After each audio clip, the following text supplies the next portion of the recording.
You're listening to Straight No Chaser, the only show to quench your talk radio thirst. Some programs dilute the issues. We only serve the hard stuff. Old school, new school. Grab a glass and welcome your hosts, the Chief, MBZ, and Pastor C. All right. Welcome to Straight No Chaser, where we never dilute the issues. We only serve the hard stuff. It's your girl, MBZ, and as always, I am joined by Pastor C and the Chief. Hey there. Can't we all just get along? Those were the famous words uttered years ago after the LA riots. Today, the nation continues to struggle with social and economic issues.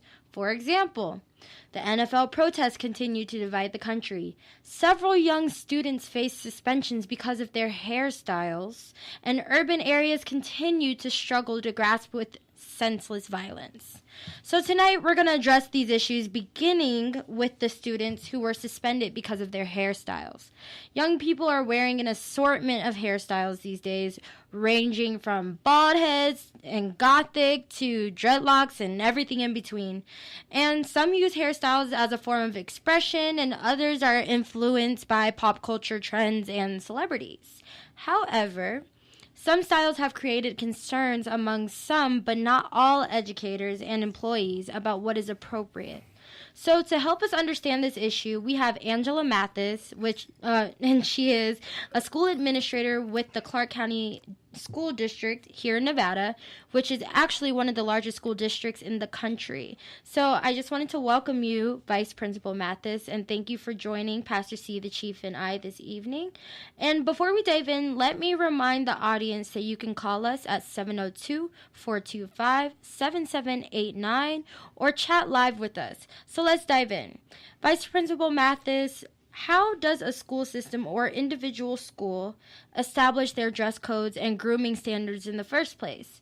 And what did you think when you heard about the students who were suspended because of their hairstyles?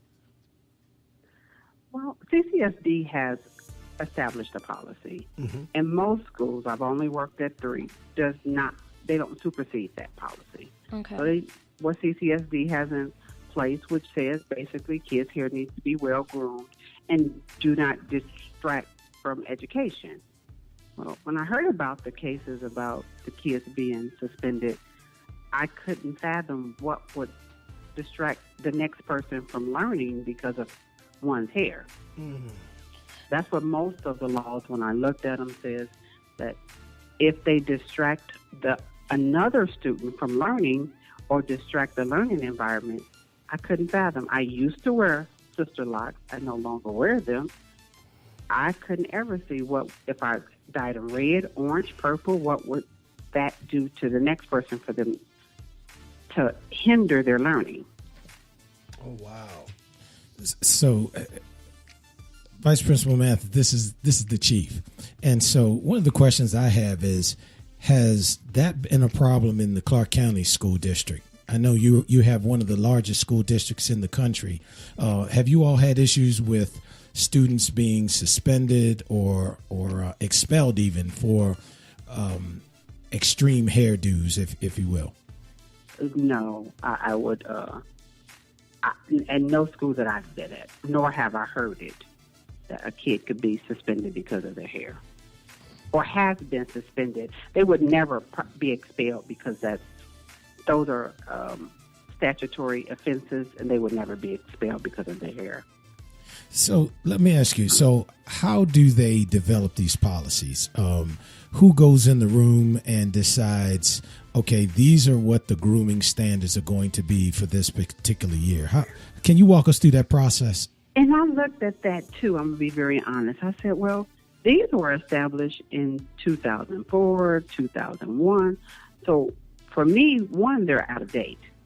So what was the culture or what was going on in 2001? Certainly, some of it probably still exists. Some of it does not. But these things are made up by the school board. So the school board that we had in 2001 and what the community, because it also says what the community deems is necessary. I mean, the community deems is the appropriate, please forgive me, appropriate. Sure. So this is community members, this is advocates, this is the school board, this is parents, this is everyone who sits down to put these policies in place. So, Vice Principal Mathis, how you doing? This is Pastor C, and I have a question for you. Do you think that the actions by the schools that we've been reading about and hearing about and also seeing in our media, do you think that their actions were discriminatory against those young people? I would say so, because the people that in these instances have been reprimanded, so to speak, because some of them have been reprimanded and actually expelled, removed from the school. That's an expulsion. If you're not allowed to return to that school, you can say whatever you want. That's an expulsion. Wow. It's targeted to students who have braids, which is predominantly African American. Right. They're targeted students who have, whether they're brother locks, sister locks, homemade locks, whatever they are, those still is predominantly African students of color. Sure. And you know, the instances that jump out at me, of course, you had the Rastafarian student who was banned from, was it South Plaquemines High School in Louisiana. Then you had the young lady, Faith Fennedy, who, again, was suspended from the Louisiana School of Christ. And the interesting thing about hers was that the policy was against unnatural hair. And so that which I found kind of odd in this day of extensions, and I'm talking about that are worn by both black, white, Chinese, you name it. You can go down any block and find a hair shop that sells extensions and all kinds of other things. So I just found that interesting. And the interesting thing is that they advertise the hair as natural hair.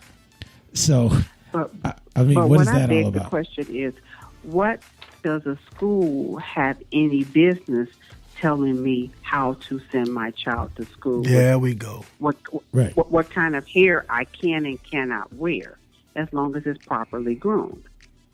So we're taking away from the big focus is just, this is my personal opinion, another way to control people, another way to hinder people of color from achieving academic success. Sure. Now I know that the young people today are wearing colored hair, you know, there's just the variety of styles. Bald heads, as Ambezi said in the introduction, bald heads, gothic, slick back, all kinds of things. And these often reflect the esteem of the child at that moment in time. So my question is, how do you think that kind of approach to a hairstyle impacts the esteem of those young people? Again, that's the thing. All of these things are used to, once you lower my fame, once you take away something that I consider was part of my culture, part of who I am, once you strip me away from all of those things, what you're doing is dehumanizing me. Yeah, so sure. then I'm caught up in a cycle. So I can't wear my hair the way I want to wear it. There was even one article about the students couldn't wear white soles on their black shoes. They had to be black from the shoestrings to the bottom of the sole. These things have nothing to do with a student's academics. Sure. So what do you think the overarching goal is of those types of policies? I mean, it's the same, that those things are used to keep people of color at an economic, academic disadvantage. Wow. You keep me out of school, I can't learn. You don't let me in this school, then I have to place a burden on my parents or it places a burden on the family to find another location, which might not be in my zoned area or walk-in distance or, around the house where I can reasonably get there. You Sure. place another financial burden when I have to then bus them out, when I have to, do whatever. These kids are doing creative things when I have to take a Uber. Those things place burdens on the family. So you place us still at another disadvantage. Sure. Well, let me play devil's advocate for a minute, because in my previous life as a police commander, for the last 500 years, I had to wear my hair high and tight, and well, that was before I had wavy hair. Now it's waving goodbye, but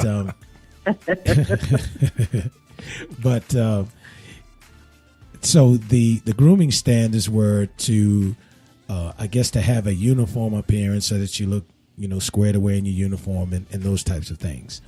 And so I'm just wondering, when the school system develops grooming standards, is that to accomplish the same mission of I guess, order, or what do they look like, especially when you have urban school systems, or you have areas where there's such a rich diversity of people? I'm just trying to figure out, what does particularly the hair standards. I can understand if a child comes to school and obviously their hair is dirty and unkept. I think we could all agree on that. Yeah. But I'm just talking about the fact that I came to school with gold hair with blue streaks in it. That's where I'm trying to figure out what the issue is. So do you think are you saying it would be okay if everyone had gold hair and blue streaks, or just no one should have it? Or no, I'm saying that the purpose of, businesses and government agencies is to maintain order and a certain decorum. Are these school systems trying to prepare the young people for that phase of life, or what? I'm just trying to get to the underlying issue. I would play devil's advocate and say no. So if you're trying to prepare me for a real life lesson, where I can't think of a place that I've been that I wasn't welcome with my sister locks. I couldn't think, and I know plenty of people, doctors, attorneys, that have locks and colors. Now, some places it's about branding. Maybe they don't want the employees to have blue hair, but that's stated up front. Right. I have an opportunity to change my blue hair in order to keep my job. That's understandable. I can go along with that. But I just cannot get over, what does one's hair have to do with academia? Again, we're not talking about hair that's unkept. We're talking about clean hair, natural, not natural, blue, purple, gold. I mean, the one thing that they used to always say in private school, I mean, I don't know if it's the same thing with public school, but even when I was in Maryland, going to private school where all my classmates were predominantly black, I mean, they didn't really have problems with you having the dreadlocks and stuff like that, but color was definitely, a thing. Like, you couldn't have outside of natural colors, and if you did have dreads, they had to be kept, and if you did have extensions, they had to be groomed. And the one thing that they were telling me in both private schools that when I went out there, and when I went to private school out here in Vegas, was that one of the things that they're concerned about is preparing us for the next step, which is college and the professional world. And one of the things that they were telling us is that, you should be able to express yourself, but there has to be a level of professionalism, because in the workforce, there are definitely certain hairstyles and stuff that are not necessarily deemed professional or appropriate, if you will. And so, although that's also kind of absurd on the professional level, once you get to those levels, especially, just to backtrack, especially in DC, where a lot of these kids would go on to college and then get internships with federal agencies, and they would go for state positions and political positions. One of their things is like, okay, well, you have to learn how to be clean shaven and keep certain hairstyles, because once you get in the professional world, they will judge you based on what you bring forth appearance-wise. So, we could argue that it even on that level, it's like, okay, well, what does a person's appearance have to do with the work that they put forth? But generally, that's how it is. So, I mean, I guess I'm kind of playing devil's advocate a little bit